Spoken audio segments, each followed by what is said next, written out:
Estás escuchando historias de avivamiento, donde cada relato enciende el alma. Imaginemos un mundo donde la fe se había vuelto una fría formalidad. A principios del siglo XVIII, las colonias americanas y Gran Bretaña sufrían de un invierno espiritual. La religión era un deber social, no una pasión del alma. Sin embargo, la soberanía de Dios, un viento comenzó a soplar. El primer gran despertar de 1730 a 1750 fue el primer evento intercolonial que unificó a las naciones bajo el señorío de Cristo, rompiendo barreras denominacionales y raciales y demostrando que cuando el cielo toca la tierra, nada vuelve a ser igual. Contexto histórico: antes de 1730, la sociedad colonial vivía bajo el peso del deísmo y el racionalismo. La fe se basaba en el intelecto, no en la experiencia. Apatía espiritual. La iglesia estaba llena de personas que creían, pero no tenían una relación viva con Dios. El cristianismo era nominal. Decadencia moral, el alcoholismo, la violencia en la frontera y la codicia mercantil amenazaba la fibra moral de las nuevas colonias. El pacto a media, una política eclesiástica que permitía a personas no convertidas bautizar a sus hijos y ser miembros, lo que resultó en un púlpito y una congregación espiritualmente muerta. Líderes clave. Dios levantó hombres con corazones de fuego y mentes brillantes. Jonathan Edwards, de 1703 a 1758. Este pastor congregacional de New Hampton, Massachusetts, era un teólogo de mente brillante y un alma apasionada por Dios. Aunque su voz era monótona, sus palabras cargadas de la verdad bíblica eran como flechas que traspasaban el corazón. Su experiencia de conversión en Yale lo llevó a un deleite en la soberanía y belleza de Dios. Fue el cronista y teólogo del avivamiento, documentando con precisión la sorprendente obra de Dios. George Waterfield, 1714 a 1770, un evangelista anglicano con un don prodigioso para la oratoria. Provenía de la pobreza y descubrió su pasión para comunicar en el teatro, habilidad que luego consagró al evangelio. Miembro de Holy Club en Oxford, junto a los hermanos Wesley, su conversión genuina lo impulsó a una vida de predicación itinerante. Se convirtió en la primera celebridad moderna del evangelicalismo, cruzando el Atlántico 13 veces y predicando a multitudes de hasta 80,000 personas al aire libre. John Wesley, 1703-1791, y Charles Wesley. Aunque su ministerio se consolidaría en el metodismo, su origen está entrelazado con este despertar. John, un clérigo anglicano, metódico y legalista,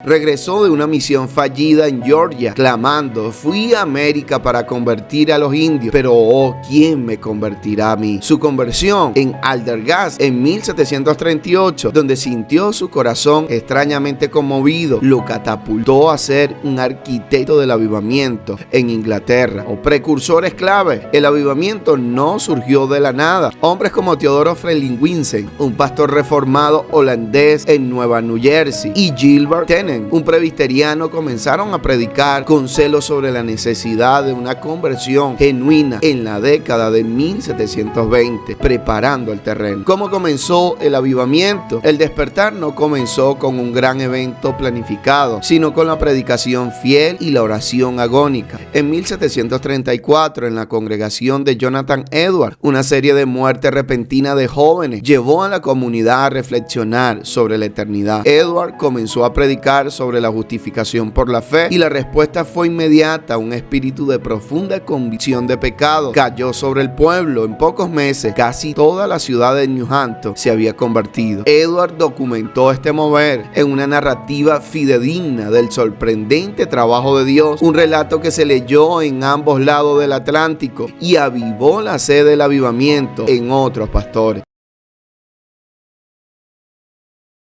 Mientras tanto, en Inglaterra, George Waterfield, rechazado por las iglesias establecidas, comenzó a predicar al aire libre en 1737. Su gira por las colonias americanas entre 1739 y 1740 fueron el catalizador que llevó el avivamiento a escala masiva, uniendo los distintos focos de renovación en un gran incendio espiritual. Manifestaciones del espíritu. Las reuniones no eran comunes. Se registraron fenómenos que desafiaban la lógica lógica humana. Convicción de pecados, hombres y mujeres caían al suelo llorando amargamente por sus ofensas a Dios. Gozo inefable, conversiones masivas donde la gente cantaba himnos con un fervor que parecía celestial. Efecto físico, aunque Edward era cauteloso, se registraron desmayos y temblores debido al peso de la presencia de Dios, lo que él llamó efecto religioso. Unidad sobrenatural, esclavos, indígenas y colones se arrodillaban juntos, reconociendo su igualdad ante la cruz. Impacto inmediato, el impacto del despertar fue sísmico. En la iglesia generó una división entre las viejas luces tradicionalistas que rechazaban el fervor emocional y las nuevas luces partidarios del avivamiento. Fortaleció enormemente a las denominaciones metodistas y bautistas y produjo un cisma en las iglesias congregacionalistas y presbiterianas. En la sociedad promovió un nuevo estándar de moralidad personal y compromiso social. Llevó el cristianismo a esclavos africanos y a nativos americanos, expandiendo radicalmente la comunidad de la fe. En la cultura y política forjó una identidad religiosa común entre las colonias, sentando las bases para un sentido de unidad previo a la independencia estadounidense. Enfatizó la autoridad espiritual por encima de la civil, preparando el terreno para la separación entre la iglesia y el Estado.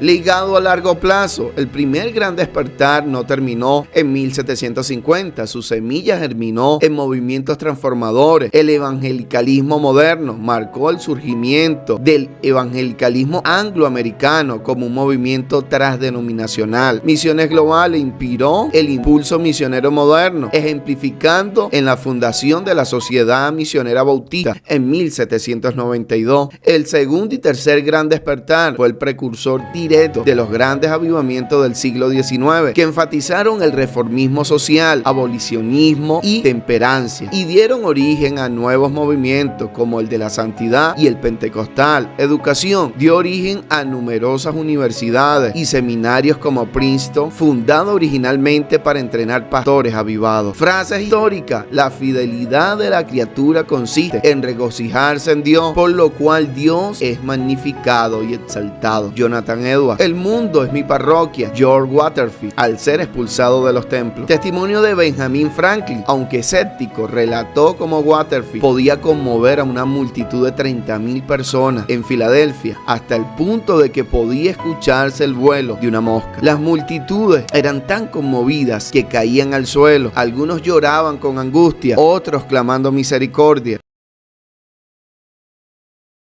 Conexión con otros avivamientos. El primer gran despertar fue la respuesta del pietismo alemán y el precursor directo del segundo gran despertar de 1800. La teología de Edward y el fervor de Waterfield influyeron directamente en hombres como Charles Spurgeon y D. L. Moody en siglos posteriores. Aplicación espiritual para hoy. El primer gran despertar nos habla poderosamente a la iglesia del siglo XXI. La prioridad de la conversión genuina en una era de cristianismo cultural nos recuerda que la fe no es herencia ni ritual, sino un nuevo nacimiento experimentado en el corazón. La predicación fiel de la palabra, el avivamiento fue impulsado por sermones centrados en la soberanía de Dios, el pecado, la gracia y la cruz, no en el entretenimiento. La oración como combustible. Detrás de cada gran avivamiento hay hombres y mujeres que han clamado en secreto por la visitación de Dios. El valor de la unidad transdenominacional. Edward, Waterfield y Wesley trascendieron